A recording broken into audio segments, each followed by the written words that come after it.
एक बार एक शिकारी शिकार करने के लिए जंगल में पहुंचा। उसने अपने तीर पर बहुत ही खतरनाक जहर लगाया और शिकार को निशाना बना करके उसने तीर को छोड़ा, लेकिन उसका तीर चूक गया और तीर एक पेड़ पर जाकर लगा। वह पेड़ बहुत ही हरा भरा और बहुत सारे तोते उस पेड़ पर रहते थे।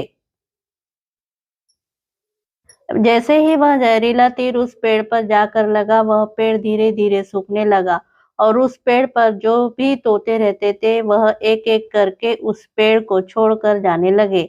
उस बड़े पेड़ के कोटर में एक बहुत ही बूढ़ा तोता रहता था, जो बहुत ही धर्मात्मा और अच्छे मन का था। सभी तोते उस पेड़ को छोड़कर जाने लगे थे, लेकिन वह बूढ़ा तोता जाता था, दाना लेकर आता और उसी कोटर में आ करके बैठ जाता था, परंतु उस पेड़ को छोड़ने को तैयार नहीं था। बूढ़े तोते के साथियों ने कई बार आकर उसके समझाया कि यह पेड़ सूख रहा है और किसी दिन गिर भी जाएगा, चलो किसी और पेड़ पर चल कर रह जाए, परंतु वह बूढ़ा तोता वहां से जाने को तैयार नहीं हो रहा था।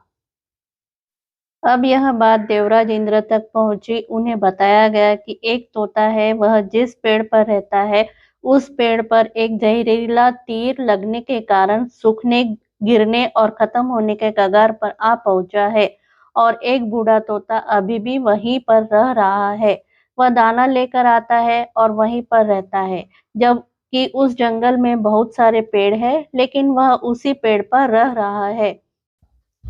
देवराज इंद्र प्रकट हुए और उस बूढ़े तोते से कहने लगे कि आप बहुत धर्मात्मा हैं, बहुत ही अच्छे मन के हैं, लेकिन आप इस पेड़ को छोड़कर किसी और पेड़ पर चले जाइए, क्योंकि यह पेड़ कुछ ही दिनों में गिर जाएगा।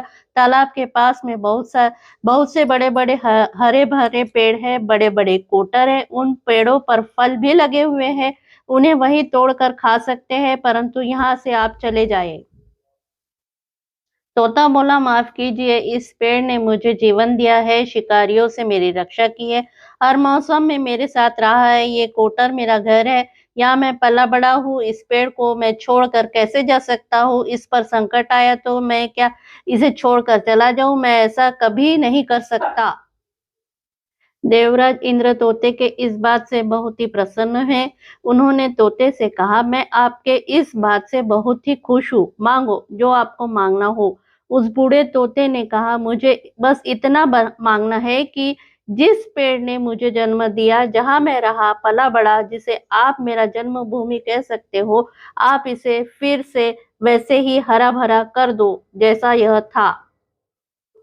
देवराज इंद्र ने अमृत से उस पेड़ को सींच दिया और पहले ही तरह हरा भरा कर दिया। अब वापस से उस पेड़ पर आ करके बाकी तोते रहने लगे और वह बूढ़ा तोता कुछ समय तक और जिंदा रहा और फिर उसकी मृत्यु हो गई और वह स्वर्ग में चला गया।